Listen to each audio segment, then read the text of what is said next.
And the farthing is a very small amount of penny or farthing, parang katitin na lang talaga yung meron siya. Pero sa nabasa natin, yung very small value na meron ang poor widow na ito, ayun ang napansin ng ating Panginoon. Amen. The 2 mites, napansin yun ng ating Panginoon. Amen.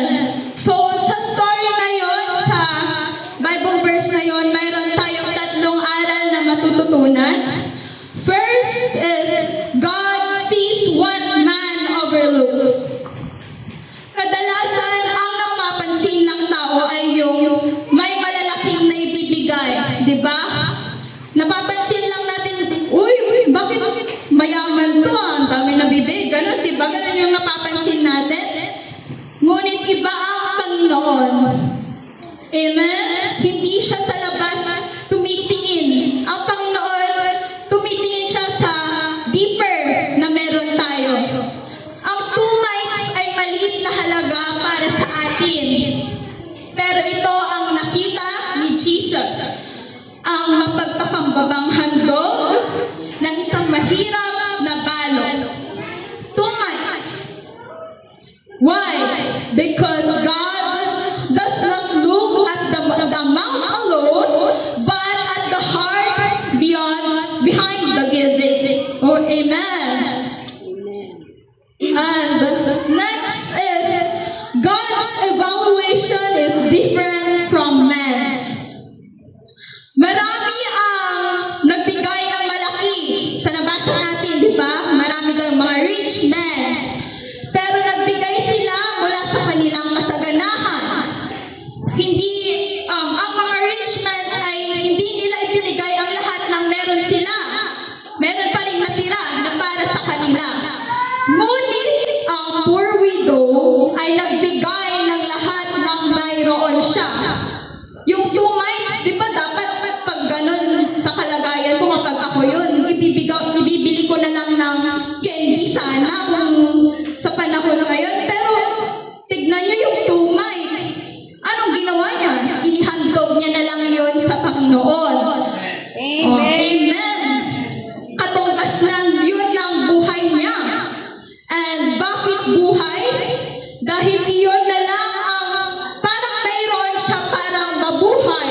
Pangkain sana at panginom, ice water, ganon, siguro. Wala siyang kasiguraduhan sa susunod na araw. Hindi siya nag-doubt, hindi siya nag-alinlangan. Ibinigay na yon sa Panginoon ng buong-buo with all her faith. Ibinigay niya ang 2 mites na yon sa ating Panginoon. Amen. Kaya that is why her giving was a true sacrifice. Dito natin makikita na sa Diyos, hindi ito tungkol sa kung gaano kalaki, kundi kung gaano kabuo ang ating naibibigay kasama ang ating puso at pananampalataya. Amen. Thank you, Lord. Amen. And next is, God commends giving in faith. Kung tutusin, ang widow ay dapat nang humihingi. Di ba mayroon tayong mga nakikita din sa palengke, yung mga nag-iisa na lang na mga tao, naglalakad-lakad, parang pulubi, ganon. Kung tutusin, parang kaparehas na ng buhay niya yun eh. Kaya dapat humihingi na sana siya eh. Dahil salat na siya, wala na siyang pera. Pero ang nasa puso niya ay hindi tumanggap, kundi magbigay. She gave willingly, cheerfully, and with full faith in God. At ayun nga, dahil sa ginawa niya iyon, hindi siya nabigo. Dahil napansin siya ng Panginoon. Amen? This reminds us of 2 Corinthians 9:7. Every man according as he proposes in his heart, so let him give, not grudgingly or of necessity, for God loveth a cheerful giver. Yung poor widow, tinuruan niya rin tayo na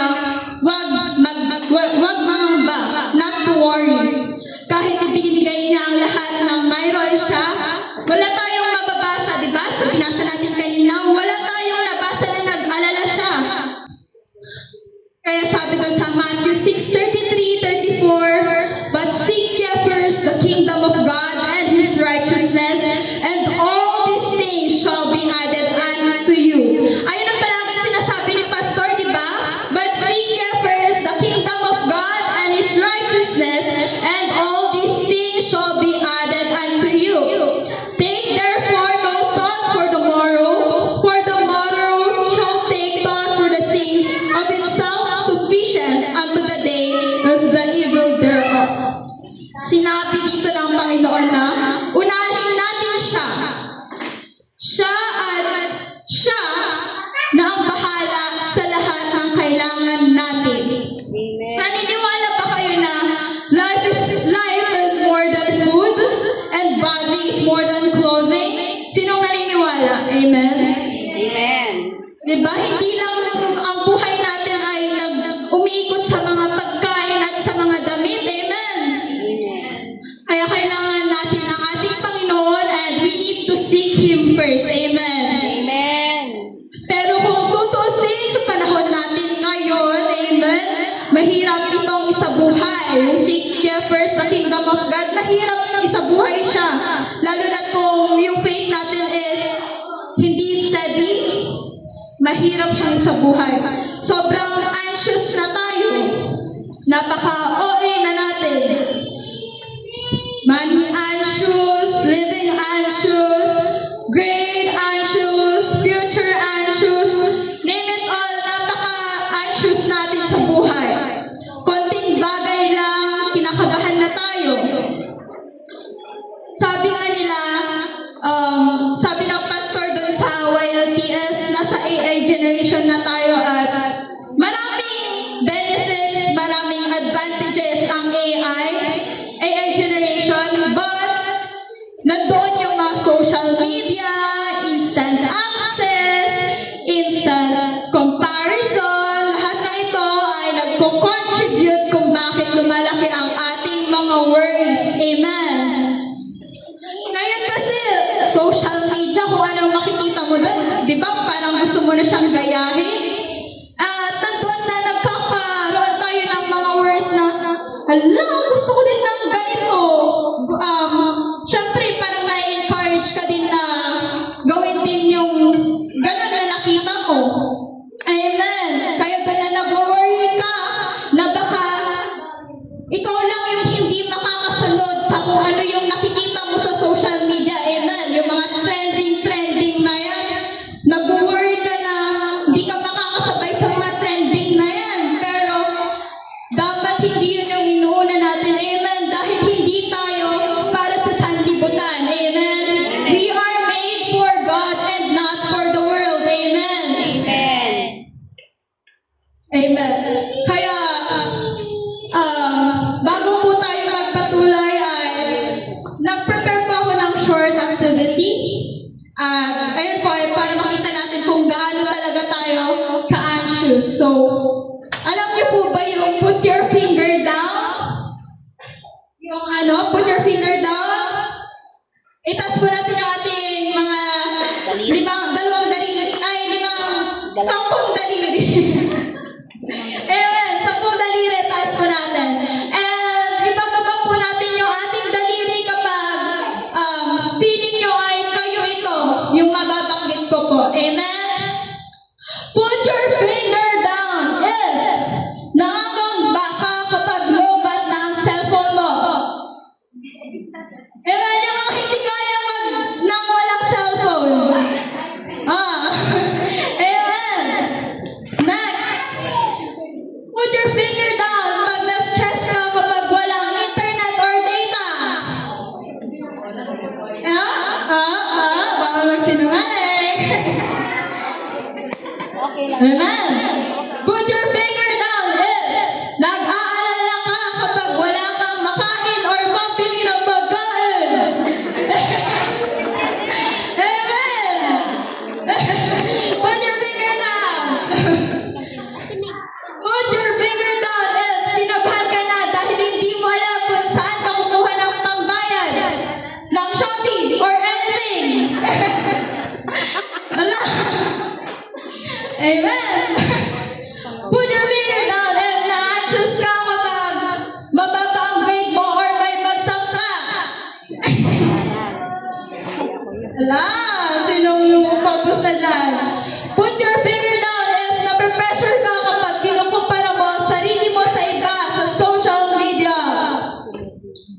Wala. Okay, put your finger down if nag-aalala ka sa future mo kung anong mangyayari sa iyo. Amen. Put your finger down if nahirapan kang matulog, kakaisip ng problema. Put your finger down if minsan mas nauuna ang worry kaysa sa panalangin. Put your finger down if nahirapan kang magtiwala na kaya kang alagaan ng Diyos. Amen? Sino ang may pinakamaraming na ibaba? May natira pa ba? Wala na? Marami? Okay, kung tutusin, aminin man natin no, sa hindi po, sa panahon po natin ngayon, lahat tayo ay may naibabang daliri. Amen? Amen. Walang full na 10 lang na naka-raise, no? Wala. But, alam niyo ba yung poor widow? She reminded us the truth that trusting God is choosing faith over fear. Amen. Wala siyang pag-aalinlangan eh. She trusts the Lord with all her heart. Amen. Amen. She had every reason to worry pero pinili niyang magtiwala. Una niyang hinanap ang Panginoon at ito ang nais ng ating Panginoon na gawin din natin. Hindi ko alam kung narinig niyo yung katagang our money, time, dreams, relationships, possessions, everything about us belongs to Him and is readily available for His purposes. Familiar ba kayo sa ganito, mga kataga? Ako kasi madalas ko siyang naririnig kapag pumupunta sa mga lectures, madalas siyang binabanggit ng mga pastors. Ako lang ba yung nakakarinig sa ganito? Kung tatanungin ko kayo, people, kung tatanungin ko kayo, kaya niyo bang gawin ito? Ano? Amen ba? Kaya bang gawin? Amen. Everything about us belongs to Him and is readily available for His purpose. Right. Yes. Kaya ba?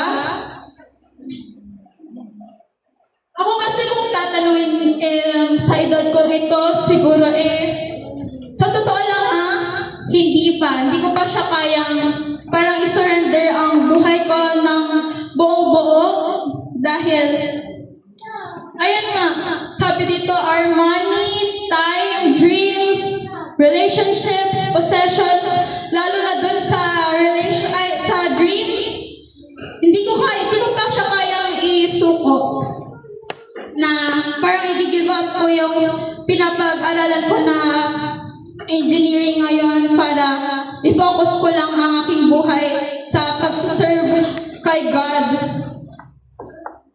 Na parang, syempre pag i-give up ko yung dreams ko na maging engineering, to serve the Lord is parang magpapastor, ganun siguro. Ayun ang pagkakaunawa ko sa ngayon.